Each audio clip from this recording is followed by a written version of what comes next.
যেন একের ভেতরে সব। আয়ারল্যান্ডের বিপক্ষে মিরপুরে টেস্টে রেকর্ডের ছড়াছড়ি। মুরাদের পরপর 2 উইকেট শিকারে শেষ পর্যন্ত বাংলাদেশের জয়। শেষ দিনে বাংলাদেশি বোলারদের কঠিন পরীক্ষা নিয়েছে আয়ারল্যান্ডের ব্যাটাররা। আরও খুলে বললে মুশফিকের ঐতিহাসিক 100তম টেস্টে মিরপুরে বাংলাদেশি বোলারদের ধৈর্যের কঠিন পরীক্ষা নিয়েছে আইরিশরা। পঞ্চম দিনের প্রথম সেশনে 2 উইকেট পড়লেও দ্বিতীয় সেশনে প্রায় উইকেট শূন্যই কাটিয়ে দিচ্ছিল সফরকারীরা। কার্টিস ক্যাম্পারের সঙ্গে গভীর হয়েও ধীরে ধীরে হয়ে উঠেছিলেন মাথা ব্যথার কারণ।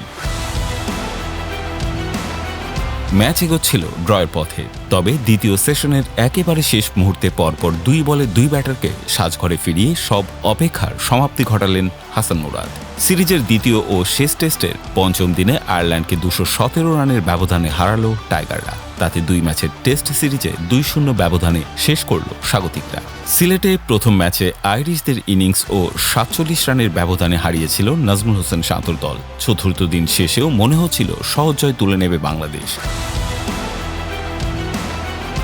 509 রানের বিশাল লক্ষ্যে ব্যাট করতে নেমে গতকাল 176 রানে 6 উইকেট হারিয়েছিল আয়ারল্যান্ড। ক্রিজে জাত ব্যাটার বলতে ছিলেন শুধু কার্টিস ক্যাম্পার, কিন্তু পঞ্চম দিনে তিনি যে 8 মতো পিচ আঁকড়ে ধরবেন সেটা হয়তো কেউ কল্পনা করতে পারেননি। তার উপর সতীর্থরাও তাকে দিয়েছে যোগ্য সঙ্গ।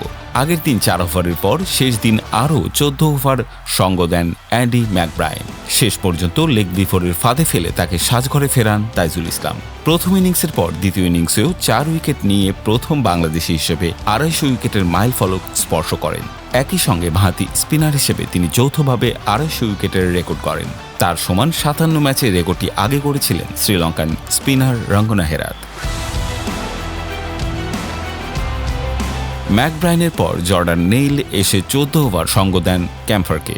শেষ পর্যন্ত তাকে বোল্ড করে ফেরান মেহেদী হাসান মিরাজ। ম্যাকব্রায়েন 53 বলে 3-4 মারে 21 আর নেইল 46 বলে 5-4 ও 1 ছক্কায় 30 রান করেন। এরপর ক্রিজে আসেন হয়ে। তিনি তো ছাড়িয়ে যান আগের দুজনকেও। এক প্রান্ত আগলে রেখে ক্যাম্পারও নিশ্চিত মনে 50 তুলে নেন। 50-র পথে এগোচ্ছিল হোয়াইউ। দুজনের ব্যাটে দ্বিতীয় সেশনে প্রায় উইকেট শূন্য কাটিয়ে ফেলার পথে ছিল আইরিশরা। যেখানে এক সেশনে খেলা হয় 180 বলে, সেখানে তারা প্রায় 200 বল মোকাবেলা করেছিল। তাতে জয় হাতছাড়া হবার ছিল বাংলাদেশের। বিরতির আগে আর মাত্র 2-1 ওভার বাকি ছিল। তখনই সব সংখ্যা সব অপেক্ষার অবসান ঘটালো মুরাদ। তাতে জয় নিশ্চিত হয় বাংলাদেশের। এর আগে নিজেদের 100তম টেস্টে সেঞ্চুরি রেকর্ড করেন মুশফিক।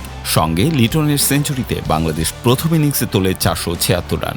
জবাবে প্রথম ইনিংসে আয়ারল্যান্ড সংগ্রহ করে 265, ফলে 211 রানে এগিয়ে থেকে দ্বিতীয় ইনিংসে 4 উইকেটে 297 রান তুলে 508 রানে ইনিংস ঘোষণা করে বাংলাদেশ। ফলে 509 রানের টার্গেটে ব্যাটিংয়ে নেমে 291 রানেই থামে সফরকারীরা। প্রথম ইনিংসের সেঞ্চুরির পর দ্বিতীয় ইনিংসেও 50 তুলে নেন মুশফিক। ঐতিহাসিক টেস্টে 2টি দারুণ ইনিংসে নির্বাচিত হয়েছে ম্যাচ সেরা।